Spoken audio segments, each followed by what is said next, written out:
A Company of Traitors has been written by Keegan and Tristan Kozinski. Chapter 1. The burning forest crackled and spit overhead, its smokeless and ever-burning leaves showering those who rode beneath them with flecks of glowing cinders. A swell of air rolled through the caravan, compounding the already sweltering heat and filling their nostrils with the scent of char. Many along the caravan bent into it, shielding their eyes against the cascade of ashes before hastening to snuff out wherever those sparks managed to slip beneath the wagon's protective tarps. After days in the forest, the wood was dry as kindling and wouldn't need much to ignite, laying waste to almost everything they carried. The wind subsided at last, and Surr let his hand fall, clenching the charred glove to extinguish any potential flames. Murmuring praise, he leaned over and wiped the speck of ash from his horse's shoulder before glancing back along the caravan of leather-cloaked riders. One of them, the driver of the wagon directly behind Surr, coughed violently, a hacking rasp that bent her near double and brought her hand to the blackened mask over her mouth. Surr reined in slightly, falling back to ride beside her. "Are you all right, Kasha? Do you need water?" He began to offer her the skin at his side, but she waved a hand, still coughing silently. "I'm fine, Your Majesty. Just swallowed a bit of ash."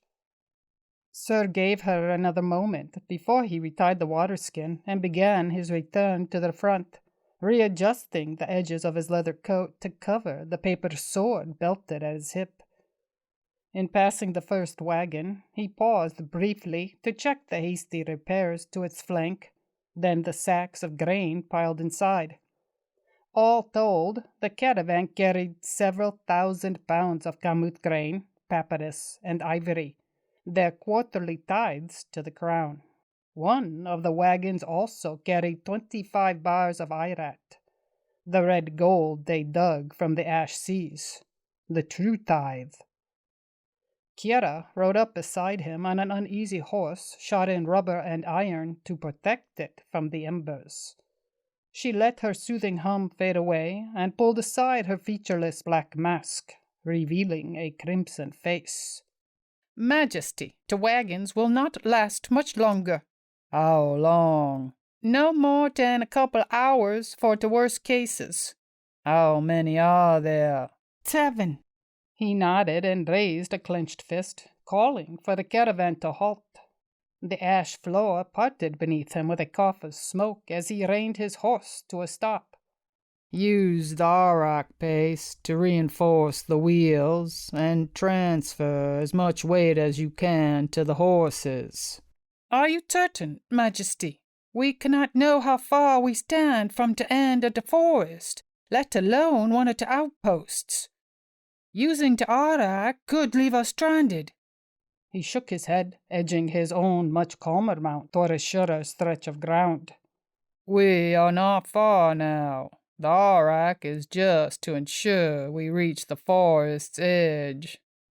Kiera bowed from the saddle and returned down the line, calling for the engineers to retrieve the arak, a fireproof but deleterious mixture designed to protect the wheels as a last resort.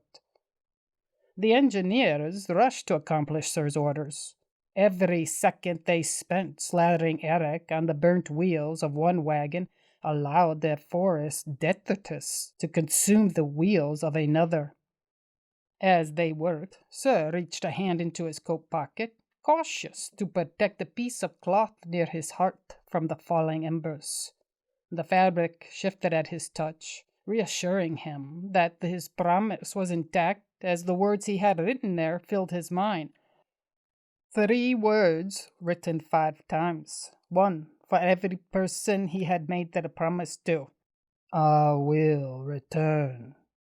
He relinquished his contact and pushed the memory of his wives and children from his mind. Like his emotions, he couldn't let them affect his decisions now. Kiera rode up beside him. "It is done."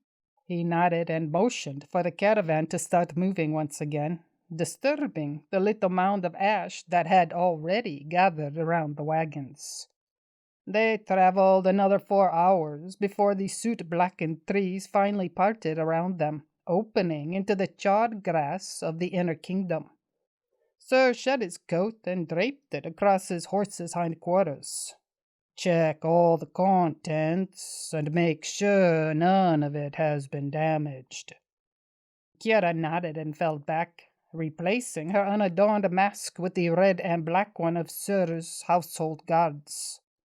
The wagons groaned out from the forest one by one and drew to a halt in the open space, the various caretakers gathering around to scrutinize them and their contents for damage.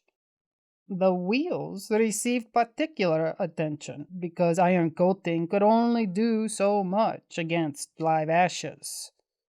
Surr turned his gaze north, searching the horizon for the Shalat outpost's marking smoke. No roads crossed the burning forest because the paths never survived the fire, and the very nature of the trees made it impossible to walk a straight path. As such, one could never be certain where they might emerge.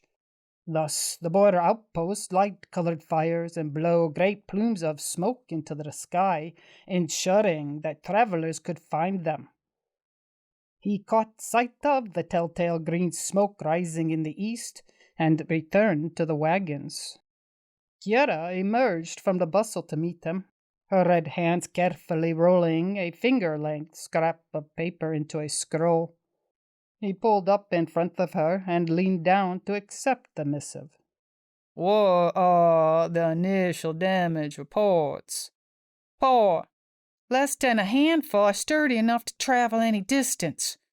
We'll need to replace the wheels at Shalat if we want the wagons to reach the capital. Surr placed 2 fingers in his mouth and blew a piercing whistle. We'll drop the grain off at Shalat.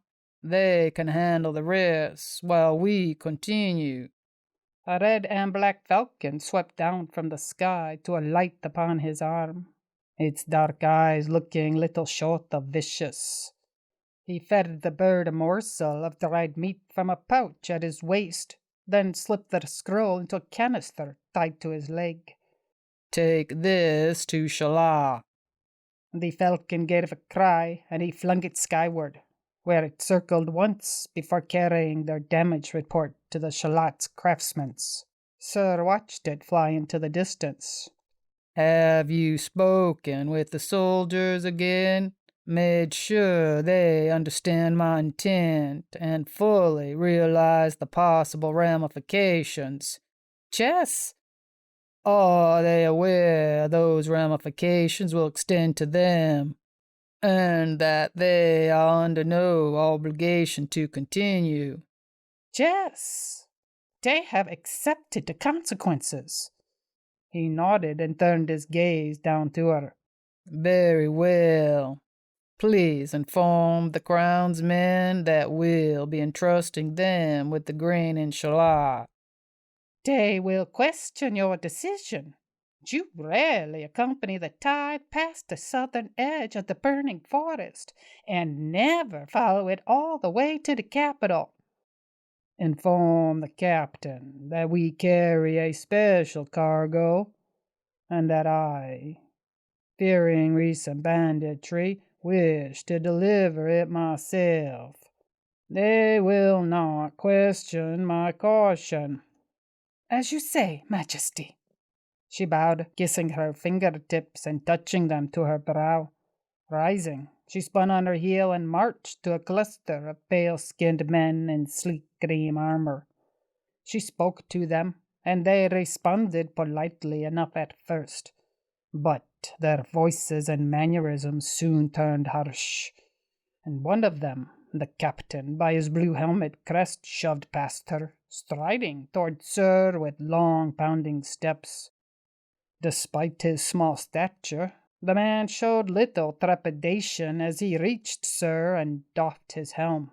Your Highness, I must insist we accompany you to the capital.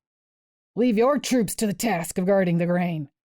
We know these lands far better, and while you're—" He glanced back at Surr's troops with an evident struggle to restrain his words. "Diversity might serve you in the southern kingdom. It is a custom poorly suited to the inner."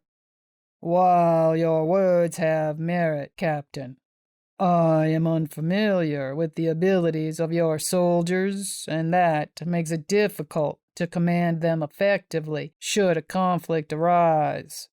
More importantly—" Surr raised his left hand, baring the wide rust-hued lines encircling his arm. "You are unaccustomed to my abilities, and I am unwilling to endanger your lives through that ignorance." The captain shifted his stance, widening his shoulders and grinding his feet into the charred grass. "Your Highness, I really must insist. The Emperor does not permit foreign soldiers into the capital." Surr watched him for a long heartbeat, pressing down with his eyes. The captain resisted this coercion, but not without cost. The soft, natural glow that accompanied everyone in the inner kingdom faded from his person, leaving him with a distinctly smaller presence. He shifted again, his fingers tightening on his helm. "Your Highness, please stop this. I will not be bullied." Surr sighed inwardly. So be it. He reached inside himself and called forth a box. It materialized in the darkness of his cold, detached mind, an image perfectly imagined. It was rectangular and sleek, carved from rich cherry wood with dragons and flames emblazoned upon its surface. Surr took the box in his mental hands, feeling his thoughts warm from the heat it exuded, and turned the latch. A burst of heat swelled out, coloring his thoughts with anger. He took this passion and channeled it into his hands and jaw, tightening the first and hardening the second. Even though the law protected soldiers from a nobleman's wrath, Surr's anger still carried enough threat to force compliance. "Captain, you forget your place. I am a high prince and the ruler of the southern kingdom. It is not your privilege to challenge my word." With a sharp yank, he pulled his horse away and glanced back over his shoulder. "If you doubt my loyalty to the Emperor, then I would remind you that I have sworn oaths that would make your heart stop. Here are the wagons ready." She, hitherto hanging back, rode up beside him and nodded. "Yes, Majesty." "Then let's go." The call to move out sounded, and he nudged his horse forward, locking his anger back into its box. Beside him, he felt Kiara's muted glee despite her concealing mask. As a former non-human inhabitant of the inner kingdom, she took a certain vengeful glee from any situation wherein he bullied its soldiers. "Lock it up, Kiara. We have no quarrel with them." The glee vanished. "Yes, Majesty. Forgive me. Old memories linger." "Then put them aside. They have no place in our acts here." She bowed her head. "Yes, Majesty." They crossed into Shalat several hours later and rode onto the cobbled streets without pomp. Even if they had galloped through the gate to blaring trumpets, the various soldiers, craftsmen, and general inhabitants would have paid them no mind. They had no interest in a Moorish lord from the southern kingdom. However, this disinterest changed when he rode into the carpenter yard and the chief artisan rushed out to greet him. The aging, portly man reached Surr and bowed, wiping at the wood shavings on his clothing and doffing his hat. "Your Highness, it is an honor to serve you." Surr ignored the stares, quickly turning in his direction. Like all outpost governors, Shalat's head carpenter bowed only to high royalty. Do you have the wheels I requested? The chief artisan flinched and dropped a second bow, his hat suffering in his clenched hands. I'm afraid not, Your Highness. We do not have the time to fulfill your request, and another caravan claimed the only wheels we had in stock. The artisan twisted his cap harder and looked at his feet, uncertain of how Surr would react. There were laws forbidding lords from punishing the lower classes. But there was also a difference between a lord and Surr. Do you know where I might find these individuals? The chief artisan sagged with relief. Yes, Your Highness. They're in the restaurant across the street, waiting for us to finish outfitting their wagon. Have you finished? No, Your Highness. We were about to begin. Would you please hold that action for a few minutes? I wish to speak with the merchants. The artisan bowed again. Of course, Your Highness. Surr withdrew across the crowded street to a small restaurant that appeared to specialize in smoked meat. Due to the fine day, the majority of its patrons occupied the tables outside, including a contingent of Shalat's soldiers. As a result, the interior seemed mostly empty, a supposition supported by the general lack of noise. Kira dismounted as they arrived. I will speak with the merchants and acquire the wheels, Majesty. Is there aught you would like from inside? No. She departed, leaving Surr alone but for a quartet of his guards. The wagons, Inner Kingdom soldiers, and most of his retinue had stayed outside Shalat to avoid clogging the streets. A roar of bawdy laughter drew Surr's gaze back to the soldiers. One of the Shalat soldiers stood before an overturned seat with a cheery youth sprawled on the ground before him. The small blue-skinned creature scrambled to his feet and leapt away from the guard, clutching his serving platter before him with a shield. The guard followed him, hurling a tankard filled with ale at the creature so its contents splattered across his face. Come on! Send the girl back! The cheery scowled. If you had behaved less like a pig, she might actually consider serving you. The cheery ducked behind his platter as the guard flung the remaining ale at him, soaking the thin coating of feathers on the back of his head and tail. The guard lunged forward and caught the cheery by his collar. He lifted the youth off the ground and tore the serving platter from his hands. Well, I don't want any feather skins touching our food, so I guess you'd better find somebody else. Let go of me. The cheery smashed his forehead into the soldier's nose and dropped to the ground as the man reeled back. The soldier lunged forward, one hand pressed to his bleeding nose, and struck the cheery across the face, hurling him to the ground. You'll behave yourself while you're in Shalat, or we'll cut your tail off. You can try. That is enough. They both turned to look at Surr, the guard defiant and the cheery frowning. Surr stared at them from atop his horse, one eyebrow slowly rising at the guard's defiance. The abuse of any individual is prohibited, and abasement qualifies as such. The soldier moved forward. No one cares. He's just a bloody feather-skinned. Doesn't even belong in this part of the country. Plus, did you see what? Where he belongs is not your concern. If you do not wish him to serve you out of personal prejudice, then so be it. But you will not strike him again. This is none of your business.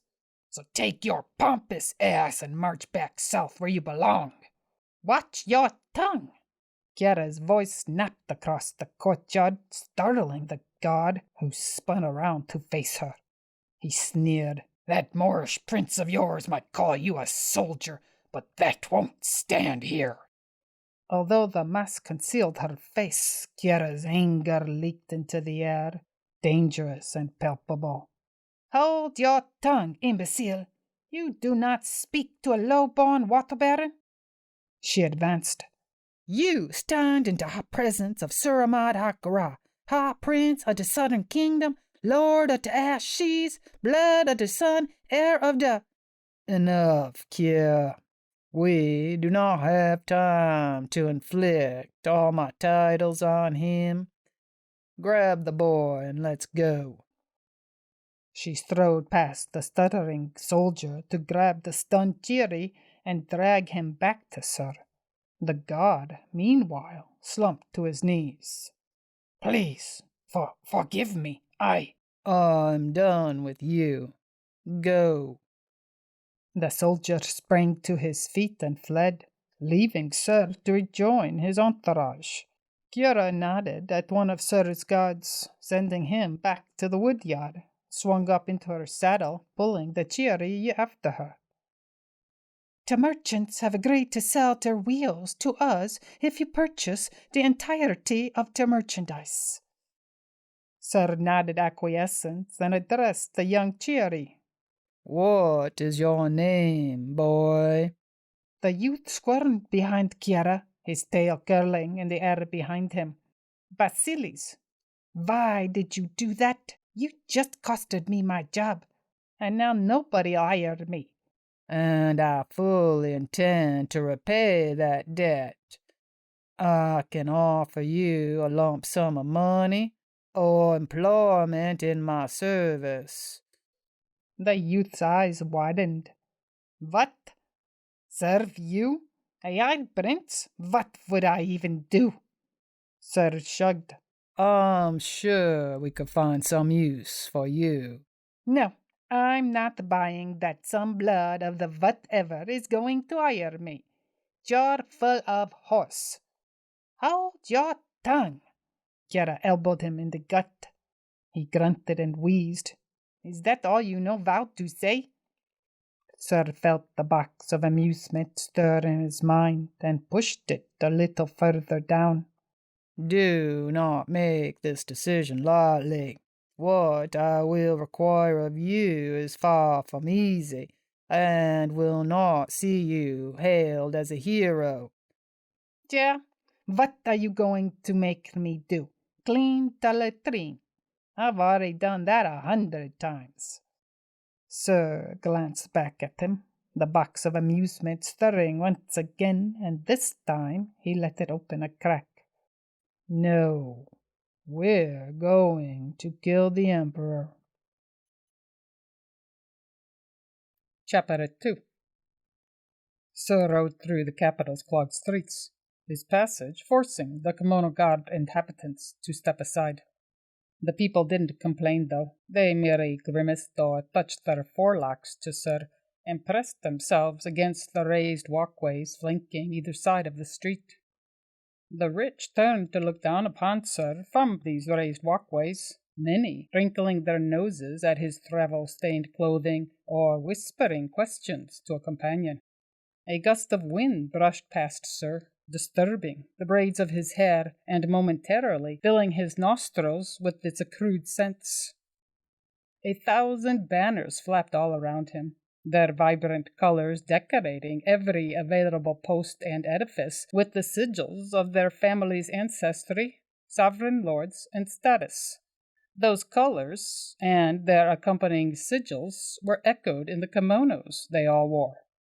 The deep red stallion beneath Surr snorted and danced in between steps, forcing him to exert a little more control as children darted back and forth across the road, sometimes even slipping through its legs. He soothed it with a pat and then leaned over to pass beneath the low ceiling. Another incense-heavy wind swept past him, causing the ranks of lanterns hung to either side and above him to sway. The buildings around him stood on foundations of stone that dated back to the city's birth, but the cavernous upper floors were constructed entirely of wood. Over time, the architects had begun connecting the higher levels of separate buildings to one another to provide accommodations for the city's burgeoning population. As a result, the city had become like a hollowed-out mountain. Slightly behind Surr, Vasilis crouched on the back of Kiera's dark mare. He clung to her shoulders with confident ease, his head turning ceaselessly, while his tail flicked back and forth, searching the air for unusual scents. He had grown up here before moving south, and knew the city as only an orphan raised on its streets could. He had laughed when Surr first confided in him, doubting his sincerity. An assault upon the Emperor was impossible, and a death sentence, even if one did succeed. But Surr had always been able to speak the truth and have it be recognized, even when every other indication contradicted it. It was a deceptively powerful gift, and had pulled the cheery youth into Surr's fold with only a few words. The non-human races had a long, festering hatred for the Emperor and the indignities he heaped upon them, so Vasilis had leapt at the chance for justice. And moreover, he seemed quite taken with Kiera. A ray of sunlight gleamed ahead of them, marking their destination, and the ruddy lamplight that enveloped them seemed suddenly dim. Surr squeezed his stallion's flanks, urging it into a trot through the thinning crowds. Kiera kicked her own mount forward and pushed up beside him. "Should I ride ahead and warn the palace of your approach?" No, I suspect they are already informed of our coming, and have prepared accordingly. In fact, I believe they are coming to escort us now." Kiera followed his gaze to a knot of soldiers in green armor marching toward them from the palace. Grimacing, she muttered something rude and pinned her mask, preparing for her advent into the inner kingdom's noble society. The soldiers ahead of them also wore masks, but theirs were made of bamboo wood and painted with the Emperor's colors, green and silver. All members of the Empire wore masks when entering a different level of society from their own, from the nobles wandering the common districts to the commoners visiting the noble quarters. As they neared the soldiers, Surr reined in his horse, and Kiera dropped a pace or two behind him, marking the line that the remaining 30 members of their party shouldn't cross. The lead soldier bowed with the grace of dead wood and greeted Surr. "I have come to escort you to the palace, Your Highness, where Emperor Sarizen awaits your arrival. Then I would not like to keep him waiting." Surr clicked his tongue, and his horse started forward again, riding through the Emperor's soldiers as they parted before him and fell back to surround his retinue. The major fell into step alongside him, earning a brief glance from Surr. "Will my servants be a problem, Major, or is this merely a precaution?" "Merely a precaution, Your Highness. Emperor Sarizen forbids any foreign soldier from traversing the palace or its environs unaccompanied. Imperial law also dictates that they are restrained to their quarters. Don't fear for your safety, though. The Emperor shall provide all you need." They broke from the remaining vestiges of the crowd and into a circle of sunlight. The palace rose before them, its vast rooms and sections mounted atop one another like a child's building blocks. The perfect white stone flashed in the sunlight as the entrance swung open to admit them. They crossed the sunlit space and passed through the entrance into a courtyard beyond, a courtyard filled with shoes. They lined every wall, separated by type with a section of paper tacked to their heels. A small army of servants wandered through their midst, checking the slips of paper and occasionally collecting a pair before scurrying toward the entrance where some lord or lady waited. Surr dismounted and passed the reins off to a waiting servant. Kiera swung down and followed him. Vasily slid down and slipped off to join with the trailing members of Surr's retinue, his own red mask firmly in place. A cluster of sandaled servants approached them and bowed. We apologize for the inconvenience, but shoes are not permitted in the palace. We ask that you remove your boots and don these slippers instead. They presented Surr and his attendants with an array of white slippers. Surr nodded and began removing his boots, indicating that his retinue was to do the same. When everyone had donned the proper footwear, the servants led them to the main palace and opened the doors. Sunlight greeted them, merging seamlessly with the light outside. Surr took a little breath and crossed the threshold, his feet making no sound as they sunk into the perfect white sand covering the palace's floor. His attendants filed in after him, many using their feet to play with the sand, while others paused to gaze at the ceiling. The major stepped past Surr and bowed. If you will please follow me, Your Highness, I will take you to His Majesty. Just a moment, please. He turned and gathered his entourage around him. Yeah, you will accompany me to speak with the Emperor. The rest of you will retire to your quarters, where you will no doubt be imprisoned. Basiles, as my body servant, they will take you to my personal quarters, which is important because every noble room has an escape hatch in the floor or behind the mirror. Basiles nodded with a minute smile, understanding his meaning. Good. Now all of you, behave. He returned to the major. The man led them through a stream of pale, luxurious rooms decorated with swirling pillars and vibrant green curtains. Nobles, servants, and soldiers wandered everywhere, filling the vast rooms with murmured conversation and occasional snippets of muffled laughter. After a long journey, they came to a smaller waiting room. The major turned to Surr and bowed again. Your Highness, Emperor Sarizen forbids anyone to enter his presence with weapons. Please, pile your armaments next to the wall. Does the Emperor not trust his own high princes? His own nephew? What have I done in all the years of my reign to earn his enmity? His Majesty does not judge the act, Your Highness, but the potential acts. You may not enter his presence armed. A trio of guards emerged from the corridor behind them, their faces marked green with the sigils of the mantra. Surr felt his box of anger stir, less at the Emperor's paranoia and more at the open threat. He heard Kiara shift her stance behind him and raised his hand to stall her. Very well, Major. I acquiesce. Slowly, deliberately, he removed the eating knife he always carried and laid it atop his coat, followed by his belt and the paper sword he carried. Kiara stepped up to the major and extended her hands in turn.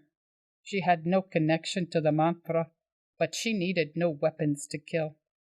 The major snapped the pair of shackles on her, stepped back, and pushed the throne room's small door open. Emperor Sarizen Judas watched him approach from across the long hallway. He sat on his velvet throne, suspended over the ground by the glistening emerald cloth. His watery eyes stared out from a wizened face that bore all the marks from a lifetime of bigotry and hate.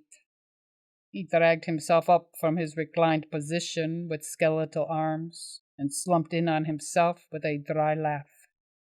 He waved his hand, and the 1,000 soldiers kneeling in perfect ranks down the hallway spoke as one. Hail, High Prince Surr Hakara, King of the Southern Kingdom and all its incumbent territories. The words boomed back and forth across the hallway, battering Surr and Kiara with every pass. He ignored them and advanced until he reached the glass stairs leading up to the Emperor's velvet throne. Sarizen raised a shuddering hand as Surr neared. Stop! Surr ceased his advance with a cocked head. Sarizen's hand fell to his lap. Bind his hands! The command reverberated down the hall, stilling motion and quieting speech as all those gathered turned to look at the Emperor. Surr alone moved, taking a step forward as his box of anger rattled against its lock. Why must I suffer such an indignity? His voice remained calm, undisturbed by his emotions. Because even royalty must obey the law. The corner of Surr's mouth gave the barest possible twitch as his box of anger turned hot in his mind. He continued forward, moving with a slow, inevitable grace that drew everyone's attention to him. Kiara stayed behind, unable to approach within 20 yards of the Emperor, and thus unable to do anything except watch as Surr's cape slid to the ground. Still walking forward, Surr undid the ties of his tunic, letting it fall as well. Then his fingers turned to the black buttons of his undershirt, and he undid them, ultimately pulling the garment from his shoulders with a grace that made the normally awkward act seem smooth. The pale silk fell to the ground along with his other garments, revealing the warm, dark skin of his torso to the world. As a final, though far from crowning act, his slippers fell from his feet without any effort from Surr. Thus he knelt before the Emperor's dais and raised both hands, garbed in naught but his leggings. In this world, everything is a possible weapon, from the tiles underfoot to the clothing on our backs. Would you have all your subjects, all those who seek an audience, and even your own family stripped naked, bound hand and foot, and tossed at your feet like a criminal? Sarizen leaned forward, his body seeming to tremble from the slightest of efforts. No, Surr Ahmad Akara, just you and those like you. Guards, bind his hands. A guard approached from Surr's left, and though his steps lacked any hint of uncertainty, Surr felt the man's embarrassment. Without rising from his knees, he turned toward the man and proffered his wrists. The guard flushed but retrieved a pair of stone shackles from a pack on his belt and snapped them on. A second passed, and then a cold rush swept over Surr's skin. The red mantra lines that coursed up his arms and across his shoulders flared crimson and then faded into his black skin. He grimaced and rolled his shoulders as the familiar, numbing sensation settled in. The god bowed to Sarizen and backed away, letting the room descend into a brief period devoid of sound and motion. The Emperor slumped back. Welcome, Surr Ahmad. Surr rose from the floor and looked up at the pale, shriveled man without a hint of passion. Hello, uncle. Sarizen coughed, his whole body shuddering with the force. When he finished, Sarizen wiped his mouth with a handkerchief. I hear you're still recruiting women and the demi-humans for your military. Have you found any success? Not as much as I had hoped.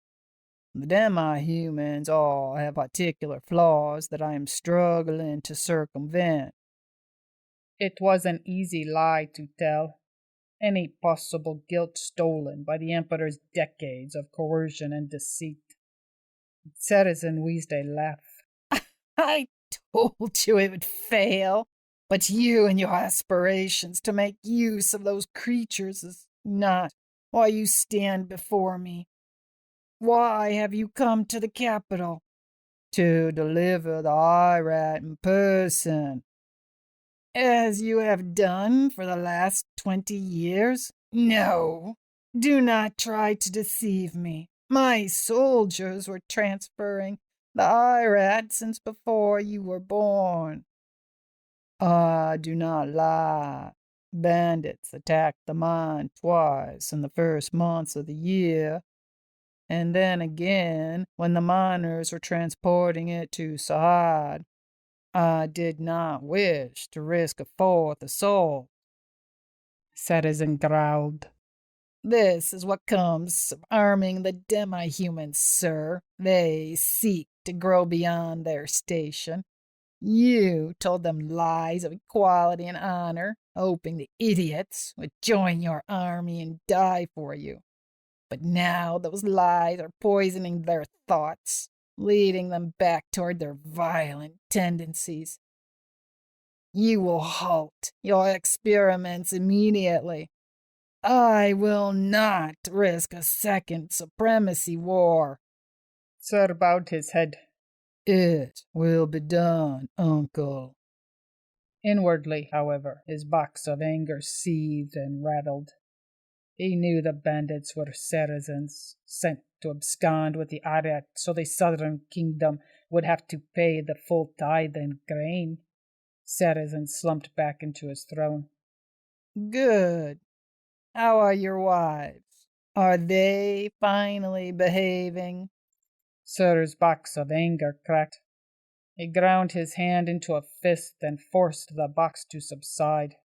They have been properly chastised, uncle, and will no longer give you affront should you visit again.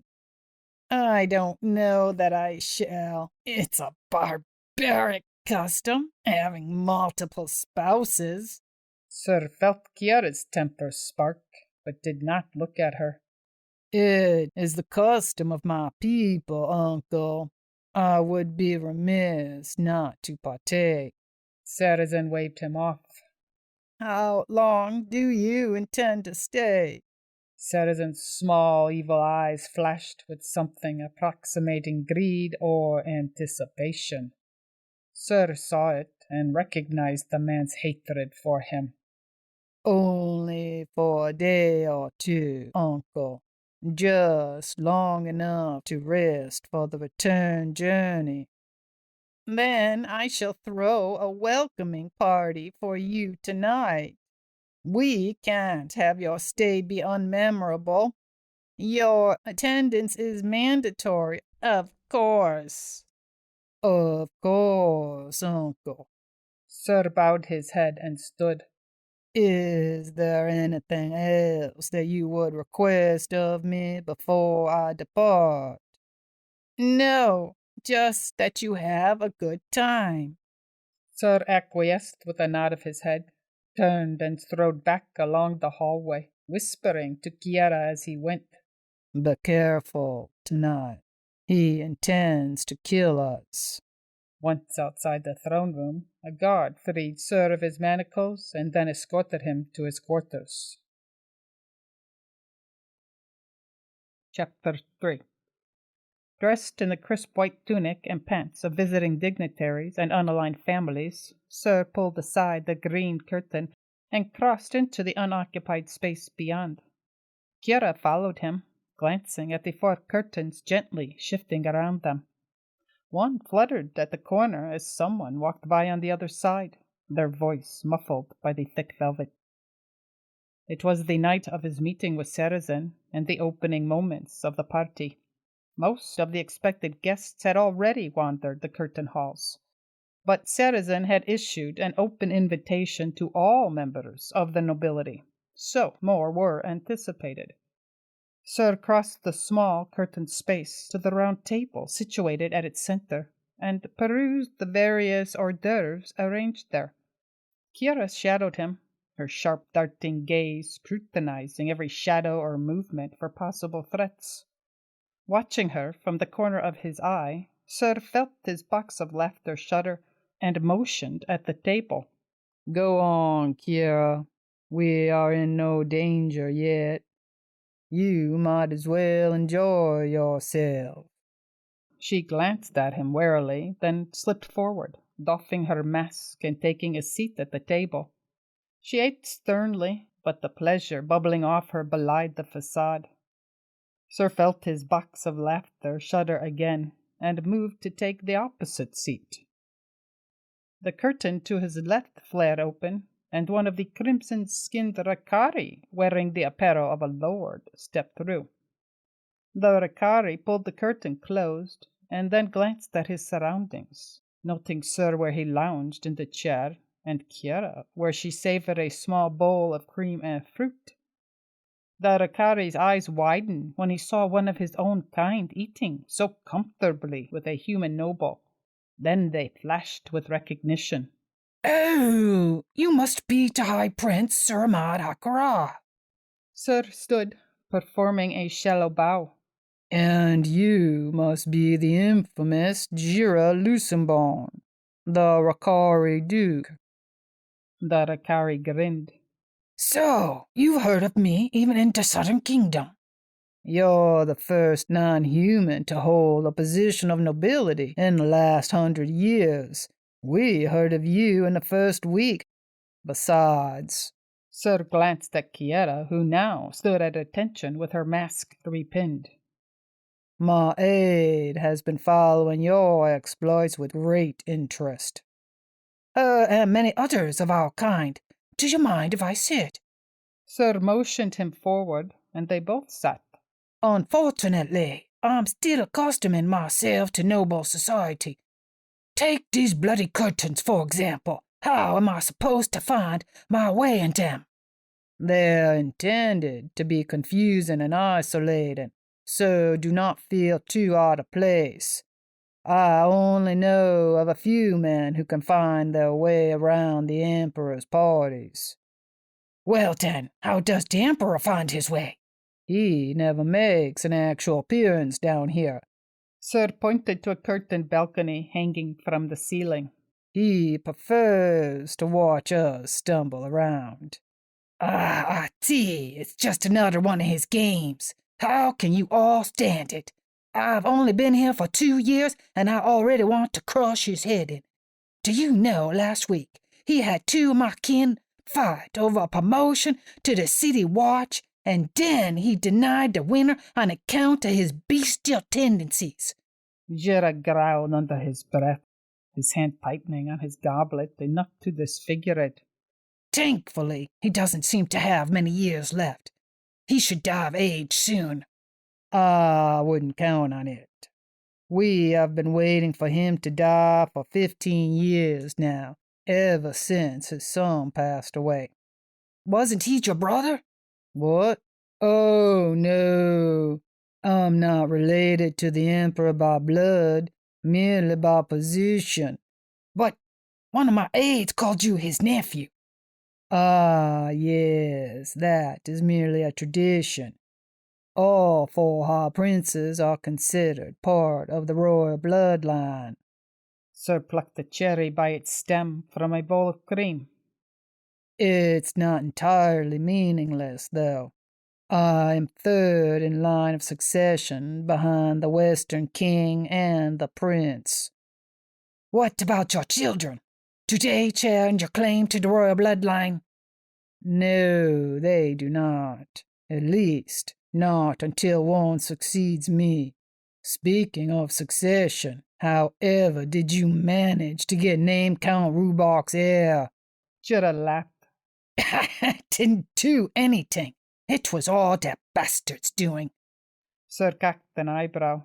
"I don't think calling the man who made you a duke bastard is appropriate."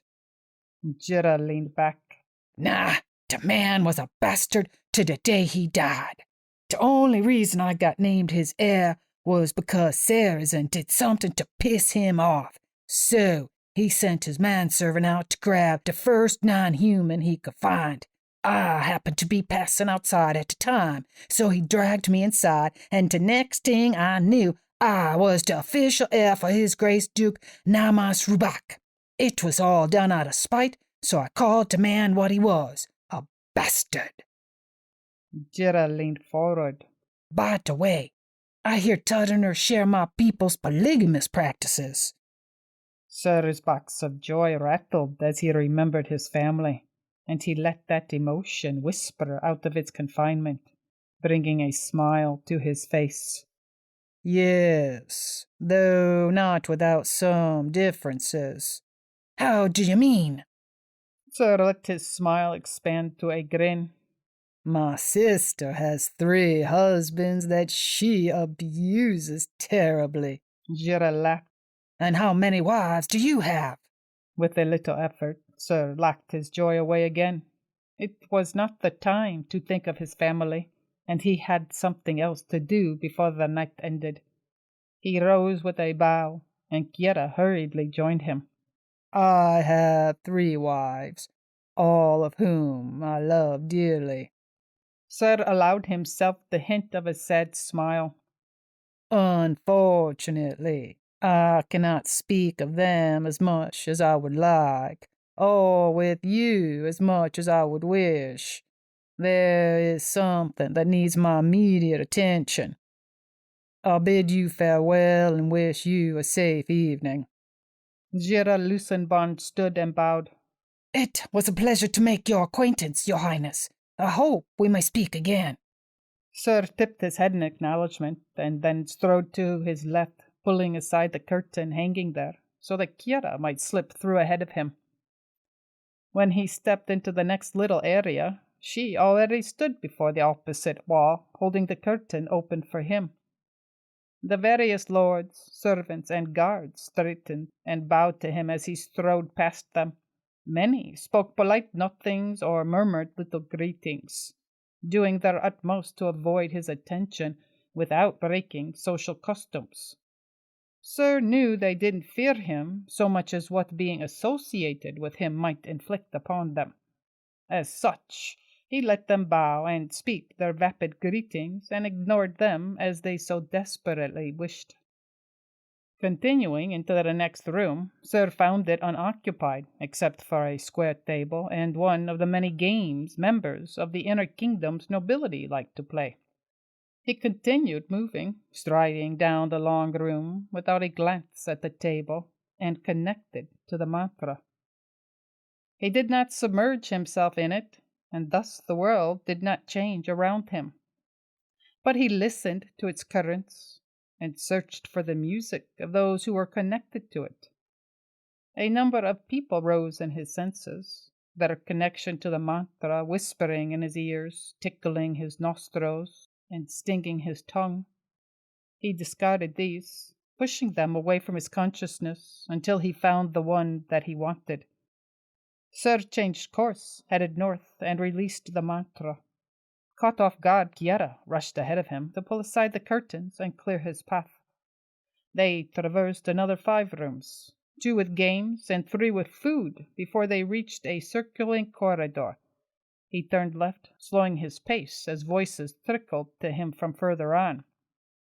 A blond youth appeared, his tall frame clothed in green robes and his face marked with emerald mantra lines. He paused when he saw them, his words tapering off as a smile came to his face. Hello, Uncle. He strode forward and embraced Surr. Hello, Carium. How have you been? The youth drew back, his smile undiminished. I have done well since I returned to the Inner Kingdom. Grandfather has taken a personal interest in my education, will even sit in on occasion. Beyond that, I have dozens of other tutors and study almost every subject you can imagine. I have even begun learning of the mantra. Carium leaned to the side, grinning around Surr et Kiera. Is that Kira? Kiera bowed. I am honored that you remember me, Your Highness. Nonsense. Someone is rather hard to forget when they eat all your food. Surr suppressed his box of amusement as Kiera ducked her head.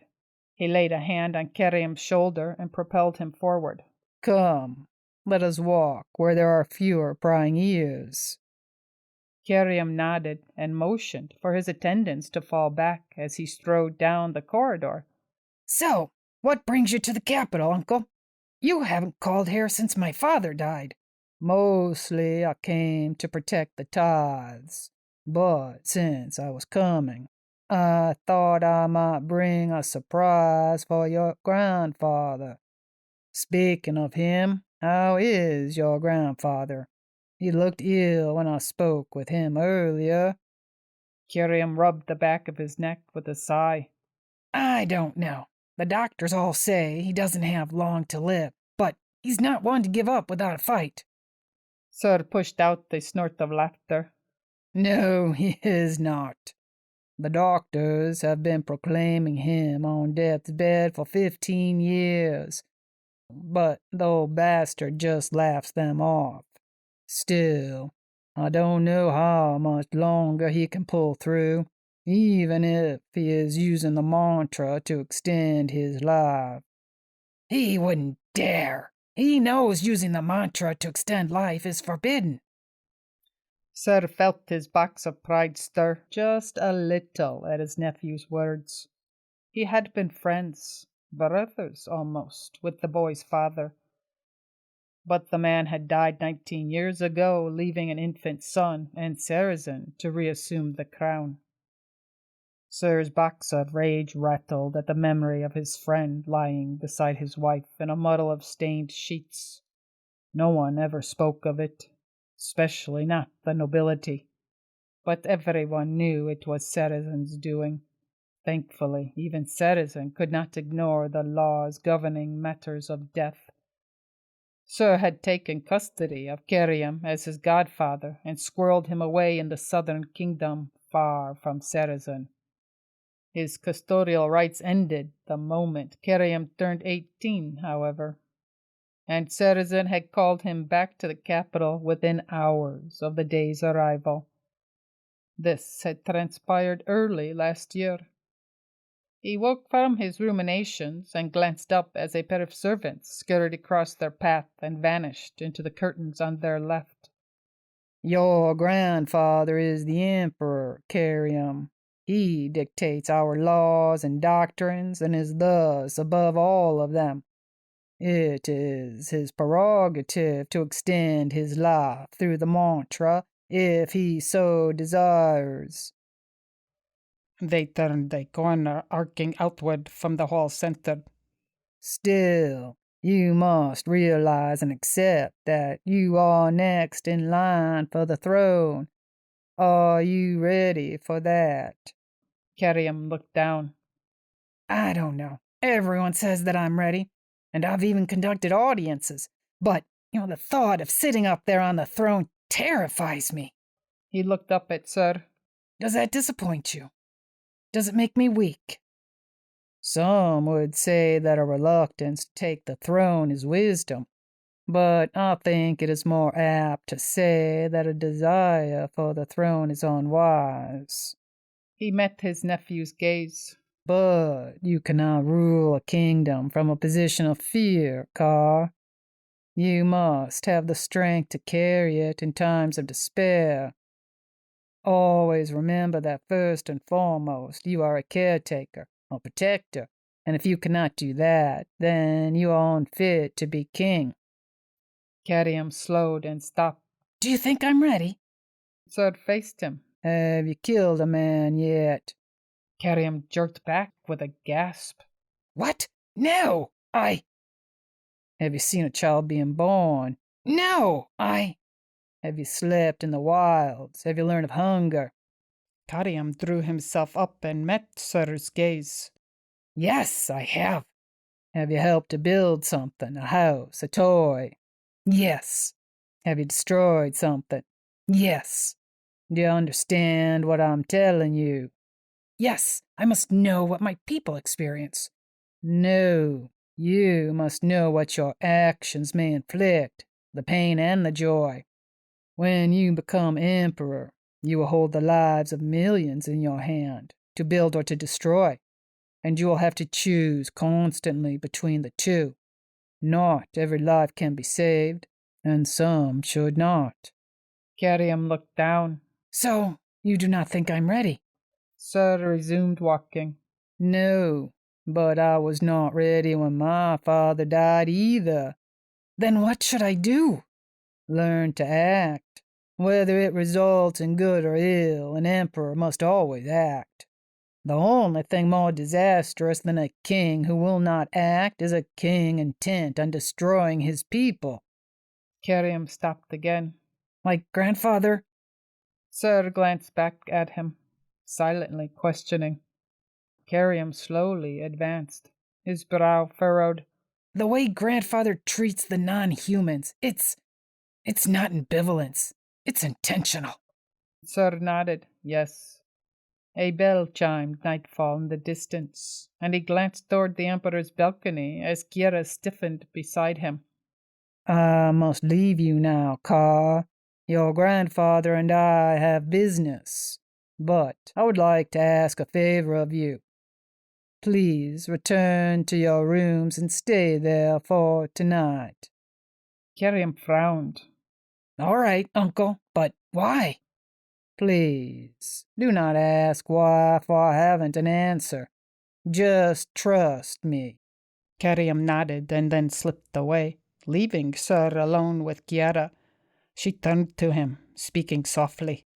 Why did you speak with him when doing so might have risked all we wished to achieve tonight? Because I wanted to converse with him one last time before he learns to hate me. I do not think Kerium could ever hate you. He faced her and pulled a black and red mask from a pouch on his belt. A war mask. He will have to learn to, if he ever wants them to accept him as emperor. He donned the war mask. Is Basilis ready? Kiera nodded. He is. The doors to the armory are unlocked, and the keys to our chambers are in his possession. Then tell him to begin. She nodded, her pupils expanding over her crimson irises until they usurped all color. A second color passed, and then the unique red sigil of the Rakari's mantra bloomed in her eyes. Surr turned and strode toward the armory as the velvet curtains parted before him and the mantra lines bloomed on his arms. Chapter 4. Surr strode down the long corridor leading to the armory. A quartet of guards stood at his approach, their emerald armor glinting with the mantra lines inscribed there. It was no use veiling his purpose. They could see his intent through the mantra, and he was too far away to disrupt their connection. Lines of emerald light bloomed on their faces and armor as they immersed themselves fully in the mantra. One of their number fell back, and the others advanced. Kiera swept past Surr, lunging for the guards. They answered her assault with inhuman reflexes, the mantra rewriting the nature of their physical bodies to grant increased speed and strength. But she was Rakari, and Rakari had no need of the mantra to surpass humans. The foremost god lunged at her, slashing with an iron blade. She turned to the side, caught his head in one hand, and smashed it against a pillar. The second god lunged at her with a spear, while the third slashed with a blade hooked to the end of a long chain. She evaded the spear, caught the chain, and drove its blade into the spear-wielding god. The third guard slipped forward, a dagger glinting in his hands. He stabbed once and slashed twice, but Kiera struck his arm aside every time and then punched him. Her blow landed on his breastplate, causing the mantra lines to flare and sing out a dulcet note. Wholly unaffected by her assault, he retaliated, cutting through her war mask without difficulty and gouging a line in her cheek. Unfazed, she caught his arm, snapped it, and drove the dagger into his eye. A screeching note tore through the mantra, staggering Surr. The warning call pulsed again, and he looked up just in time to see Kiera launch the spear through the final god. The warning call ceased. He shook his head to clear away the last ringing notes and sprinted toward the armory. He touched the mantra, using it to decipher the door's pattern. The builders had rewritten its pattern, making it impossible to edit its pattern or to force it open by physical power. A storm of footsteps thundered through the mantra, pulling Surr about to face the approaching guards. Kiera dropped into a crouch beside him, her form brilliant and crimson in the mantra's swirling tapestry. He stopped her with a gesture and stepped forward, lifting a decorative vase from its plinth. He relinquished his connection to the mantra as the footsteps grew louder, audible now even without the mantra, and faced the corner as a dozen guards charged around it. Surr could have rewritten their patterns with a touch, or rewritten the patterns of the floor and the walls to kill them. But he hated using the mantra to kill. They swept forward, spreading out as mantra lines ignited on their blades, armor, and faces. Surr lifted the vase overhead, his mantra lines extinguished. Manifest, Aeon Nimak. The vase cracked and flared with sudden boiling heat. The porcelain blackened as fire poured from its livid fractures. The ancient ancestral weapon of Surr's family awoke in his mind. It has been a long time since you last summoned me, young sir. I had no need of you until now. Surr swept the molten vase downward, hurling a torrent of thick cherry flames from its mouth. The approaching guards tried to flee, but the flames caught and devoured them in an instant. The vase cracked in Surr's hands, the tiny sound serving as his only warning before the vase melted from the sheer amount of power flowing through it. The presence faded from his mind. Surr tossed the molten remains aside and returned to the door, motioning for Kiera to stand back. The lines along his left arm exploded with light as he immersed himself in the mantra, shedding his tunic sleeve and bathing their surroundings in radiance. Drawing a deep, calming breath to still the frantic beat of his heart, Surr laid his left hand against the door and touched its personal mantra. He could not rewrite its pattern. The original builders had already ossified the door's pattern, but he could disrupt the mantra and thus unmake its pattern. The sigils on his left arm flared, and he broke the pattern. He glanced at Kiera. Go. She nodded and dashed forward, phasing through the formerly solid door as if it were air. At this moment, it was truly nothing more than a mirage, for Surr had segregated the pattern of solidity from its mantra, effectively rendering it ethereal. A crack sounded to his right, drawing his gaze to where a segment of the wall was pulling inward. A moment passed, and Basilis slipped from the secret passage, followed by Surr's troops. Surr nodded at the emery door.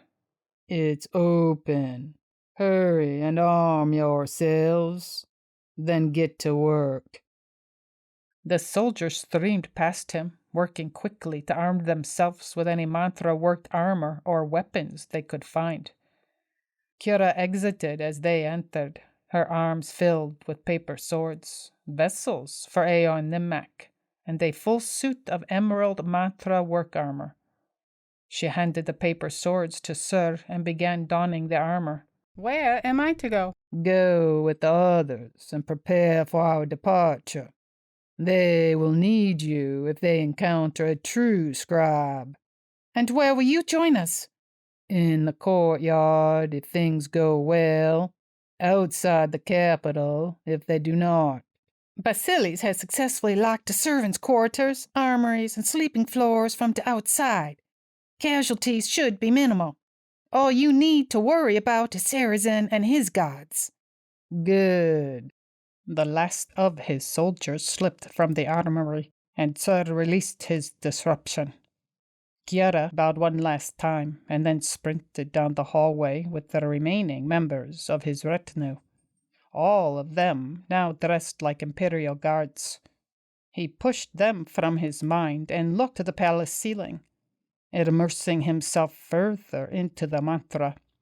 He shifted through the countless patterns, pushing them aside in great swaths until only a small number of vibrant lights filled his gaze. The scribes. He sifted through them until he found the brightest. While he might be a decrepit old man in the solid realm, Sarizen was a towering sun in the mantra. Surr flexed his right hand, rewriting the air so it had mass and upward pressure. He flew toward the ceiling and lifted his left hand to touch the glass, disrupting its pattern. He ghosted through the ceiling and dropped onto the roof. He felt the mantra change as he crossed from inside the palace to outside it. The patterns of light vanished, replaced by those of dark, and the patterns of calm lost their tranquility for a shuddering violence. A storm approached. Surr sprinted forward, rewriting the glass so it clung to his feet just enough to secure his balance. The tattered sleeves of both arms fluttered in the wind, their edges glowing with the mantra's lingering brilliance. A form phased up through the roof before him as he neared Sarizen's quarters. The form twitched and dropped, its white clothing marked with 1,000 black letters. A scribe. The scribe dropped to his knees, pressing both hands into a glass roof as his arms erupted with emerald light. The ceiling shattered outward from the scribe, but Surr continued forward, stilling the mantra around him as he went. The exploding tide of glass struck and passed harmlessly around him, continuing in his wake but leaving the pane where he stood untouched and levitating. The scribe muttered a profanity and straightened, his hands reaching out to either side. Surr grasped one of the paper swords on his belt, tore it free, and raised it as the first drops of rain fell from the sky. The small black mantra lines adorning the paper sword gleamed, and he spoke. Manifest, Aeon Nimak. The paper sword burst into fire and swelled in a burst of molten heat. Gasping, the scribe reeled back, one hand thrown up as he tried to rewrite the air's pattern and diminish the heat of his surroundings. Surr swept Aeon Nimak before him, spewing fire from its tip with a deafening roar. The flame shattered the scribe's attempts and enveloped him. Desperately seeking to rewrite Aeon Nimak's essence, the scribe extended both hands as his skin blackened. But inheritance blades were deceased souls and existed outside the living mantra. They could not be rewritten. Surr felt the paper sword reaching its limit and tossed the blade forward, changing its form even as he dismissed Aeon Nimak.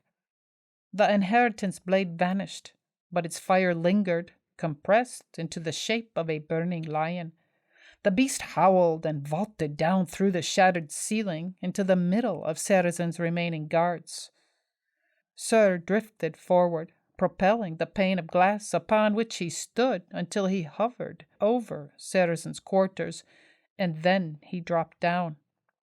He landed in front of the Emperor's bed and straightened to find the man looking at him from a mound of silk pillows. I knew you were rotten wood, Saramad, but I never thought you would attempt a rebellion. To think that the ever-loyal, ever-honorable Saramad Hakara would turn on the nation that fathered him? It is unbelievable and fit for that cheap fiction people are devouring these days. He hacked into his nightgown. Do you know, there was once a time when it was actually a privilege to read? Now, even the bastards are learning how to do it. Surr moved around the bed, sinking deeper into the mantra, immersing himself in the small patterns secreted in the larger ones. Oh, well, there's no help for it. I guess I'll have to kill you. Sarizen's connection to the mantra exploded, his whole upper body glowing with emerald light as his nightgown disintegrated. The physical world and the mantra rippled, changing into water and enveloping Surr. Water was hard for a scribe to control because it was always changing naturally. It was almost impossible to use for that very reason. The only way to use it was to change a more passive object, like stone, into it. But such complete reversal of a mantra's natural state required almost godlike skill. Emotions were the same.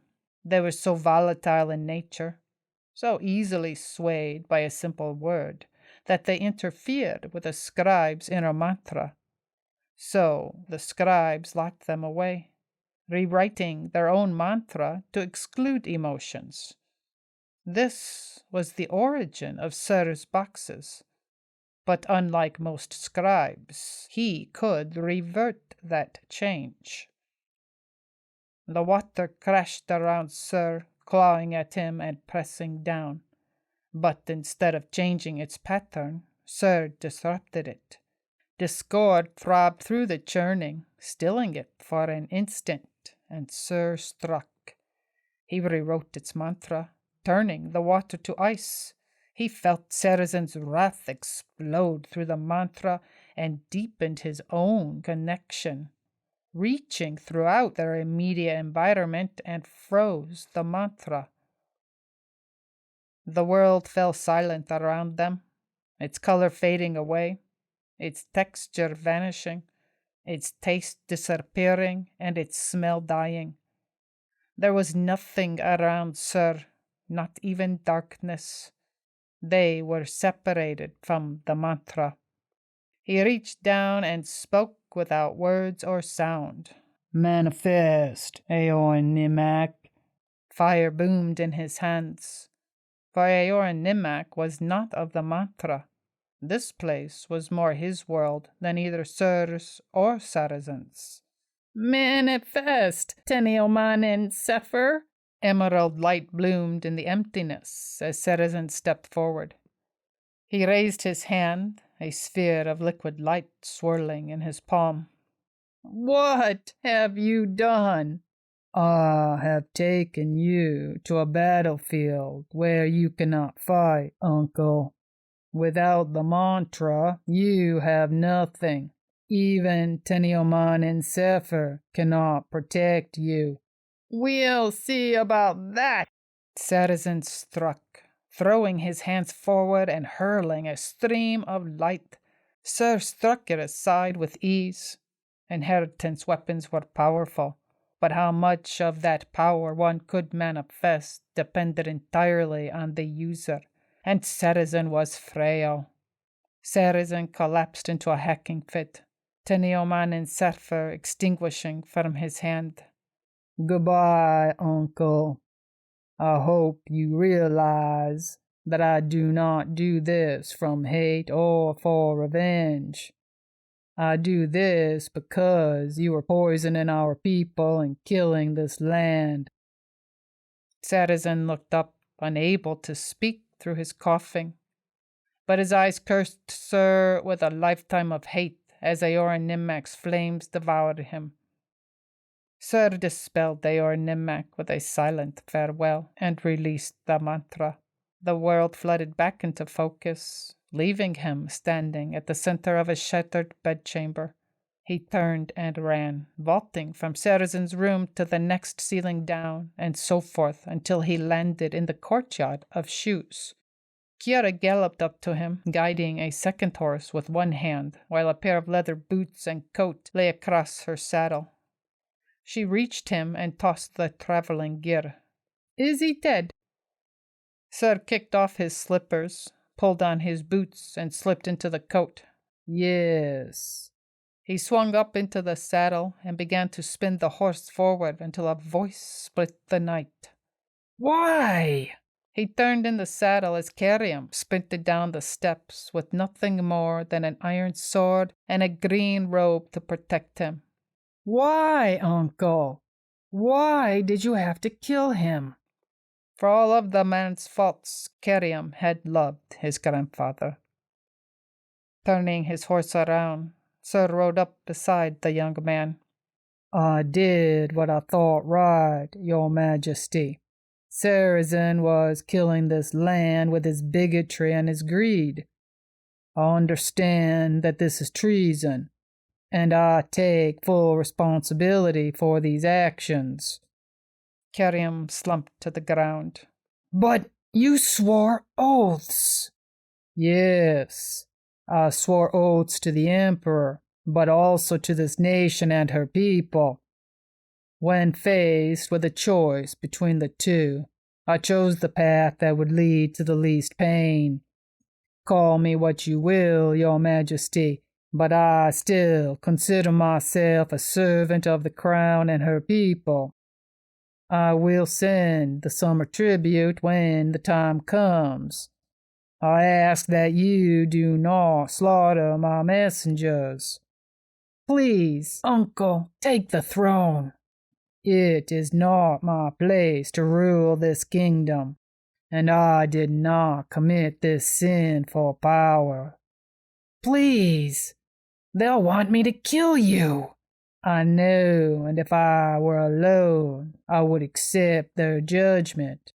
But I made a promise to my wives and to my children that I would return to them, and I have broken enough promises today. Surr turned his stallion around and rode away, Kiera, Basilis, and the rest of his soldiers falling into step. The end.